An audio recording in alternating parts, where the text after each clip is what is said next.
Hey guys, welcome back to Barangay VA University. It's Jam, and I am here to actually present to you the final module for the Paano Maging VA Without Experience na series. Alright?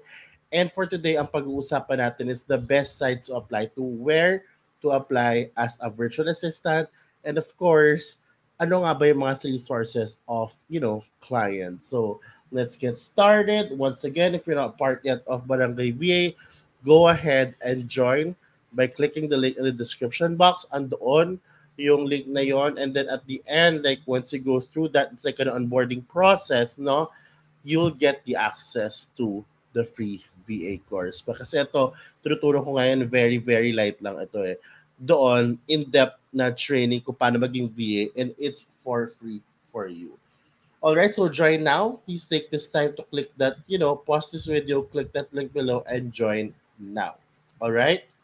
Now, again, nanggaling to sa series na How to be a VA Without Experience, and we already talked about the first three, no? Previously. Kung hindi pa, check the rest of the videos before this. And for today, we're going to talk about know where to apply and take the leap and adjust. All right? But before anything else, guys, ayan, gusto ko itong sabihin sa inyo, kaya ka hindi natatanggap kasi apply ka lang ng apply. Hindi ka nag-research about the VA agency or the website na ina-applyan mo. Plus, hindi mo kilala sarili mo sa business. Apply ka na ng apply, itong VA agents pala na ito ay hindi pala para sa'yo. Okay? So, hindi mo alam kung entry level ka lang ba or ito agency na to pang entry level ba or for experience na. Tapos pag nag-apply ka, galit ka pagka na-reject ka. Hindi ka nga nag-research eh. So guys, don't just apply, research about this. And don't worry, I did the research for you. The team did the research for you. So guys, titingnan mo na lang kasi may freebie tayo na parang directory sheet, no? Makita nyo at the end of this. Alright? Now, it's very important nga to know where to apply. Kaya let us start with, the first ever reason na sinasabi nyo or question na sinasabi nyo sa akin na parang, Jam, where can I apply without experience? 'Di ba? But hindi nyo alam, may definition tayo ng experience dito sa VA. When I say experience, hindi lang ito about virtual assistant experience. Ito, may seven tayo na definition, no? Either may experience ka sa virtual assistant, no? Either meron ka ng experience when it comes to that specific skill or job. Iba-iba yung definition of experience eh. Either may experience ka as a BPO, no? Either may experience ka when it comes to remote work, no? Either may experience ka on a specific tool or software, either may experience ka pagdating sa English proficiency, either may experience ka when it comes to that college degree, no? So agencies, clients, when they say experience, they look at specific things like these seven things right here. No? So may mga websites or may mga agencies na naghahanap ng virtual assistant experience. No?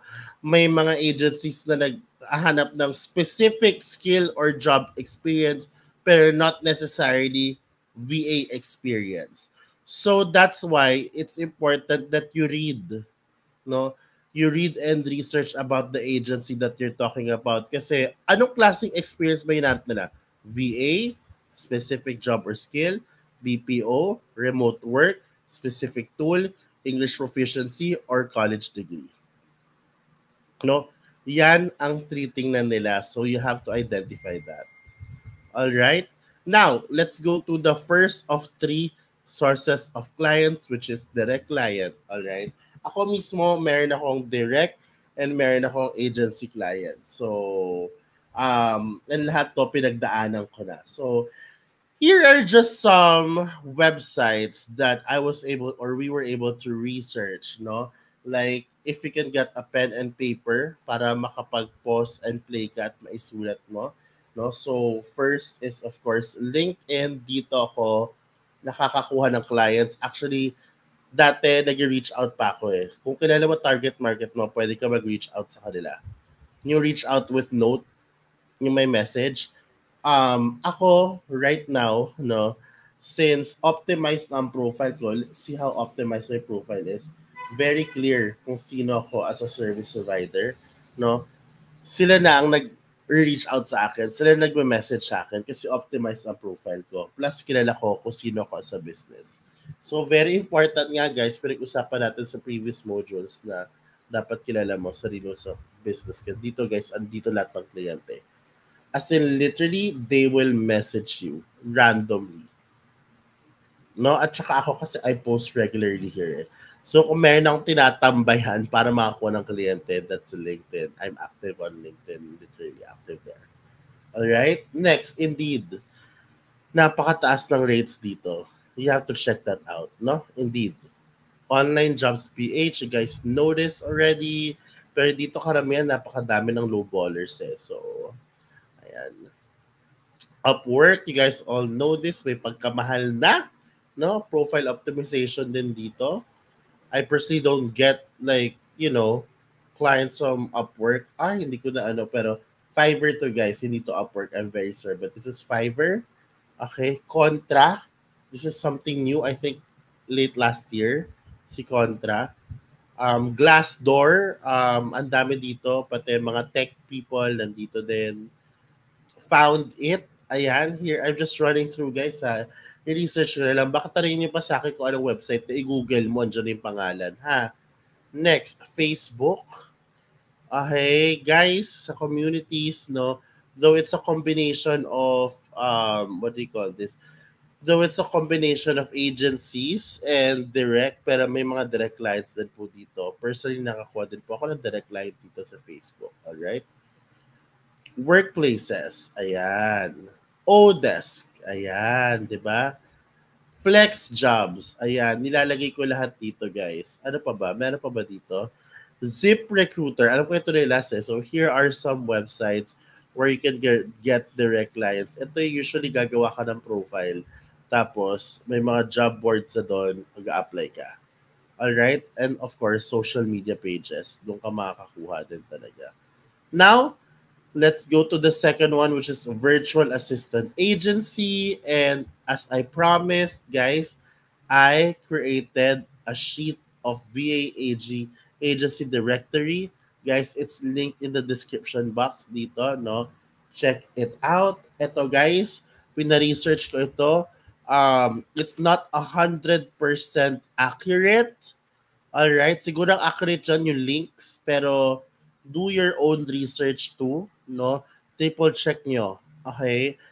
Kasi pwede kaming magkamali ng team ko. But, what's good about this is we will update this, no? Every time na may bago akong madidiscover or kaming madidiscover. So, alright, you save the link. You get the link from the description box, save the link. Naka-view lang kayo na access dyan kasi ayokong guluhin nyo, no? So, save the link and, i-bookmark nyo whatever para may reference kayo. Andyan na yung VA agencies, websites, kung ano yung mga VA agencies nagpo-provide equipment, ayan, naka-highlight yan. Does it provide training?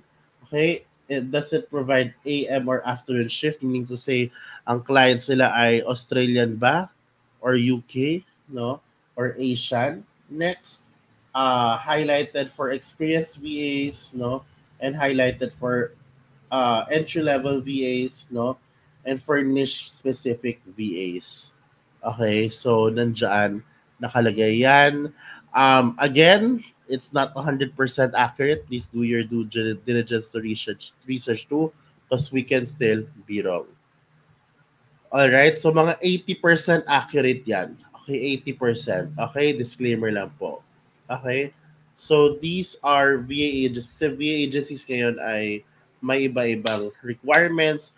Nowadays, this 2024, may dalawang klaseng VA agencies. The agencies that accepts entry-level VAs and VA agencies that accepts experienced VAs. And when I say experience, kanina define natin yung 7 factors. Ano yun? BPO, diba? VA, specific job or skill. You have to research that. Okay? So, I hope makatulong tong document na to sa inyo. First time ko tong gagawin, no? So, I will add. Comment nyo dito sa comment section kung ano ang hindi ko na-add dyan para ma-research ng team ko at may add natin dyan sa ating directory. Okay? Perfect. Now, let's just run through where to get clients. I mentioned three, direct, VA agencies, and the third one na hindi natin napag-usapan is referrals, no? Because there's no website for referrals, guys. Referrals is when you were able to, you know, build your network, naka-network ka na ng mga tao, no? Or yung client mo mismo, no? Sila kasi ang mag-refer sa'yo sa mga ibang clients or friends nila na naghahanap ng services mo. So if they know who you are, number two, they know what you do. Number three, they know na that you're good at it at hindi ka mapapaya based on track record.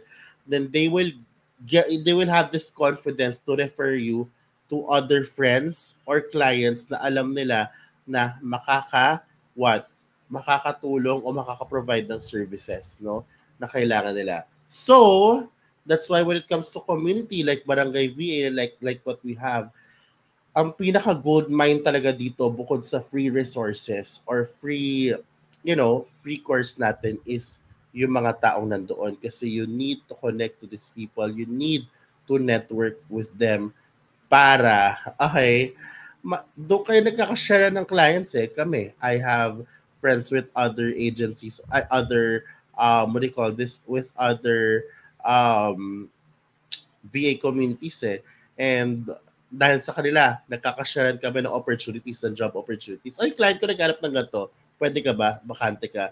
Mag-refer kami ganyan. So, very important that you're surrounded with like-minded people kasi kayo din magtutulungan at the end. Especially your clients now, if you're doing great and they have friends, no, they can totally refer you to them. Walang problema. No? And ako, I joined communities na paid monthly by subscription na alam kong nandun yung target market ko and alam kong makakakuha ko ng kliyente in the future. It's really an investment sometimes. You have to really take care of your network. And the easiest way to network too is to be active on LinkedIn talaga because that's where I actively post, connect to people, and doon ako na-discover ng mga ibang clients ko at yung mga naging clients ko before. All right. So, once again, before we end, I just want to remind you to once again call to action ko. Join Barangay VA, Biya Ka Barangay. It's linked in the in our description box. And at the end, makita mo, magkaka-access ka sa free VA course ko. Kaya join na mga kabarangay, maximize kasi sobrang daming yung makukuha dito sa community to. Super underrated po ng community na to. Ako mismo as a founder nagsasabi, underrated kasi hindi tayo masyadong kilala. Pero actually nandito yung gold mine. So if you can share this to your friends and family, I'd really, really appreciate it. And I just want to thank you for going through the whole series. If you didn't go through the whole series, at natapos mo ito, you still have time to go to the playlist section of my channel and go to the best sites go to the how to be a VA without experience, no, na playlist, simulan mo sa simula, no. Sana nakatulong to sa inyo, sana nag-change yung mind nyo, yung mindset nyo, no. Comment here sa comment section kung ano ang na-realize nyo after going through all the manuals of this series. Thank you, and I'll see you guys again on the next modules. Bye!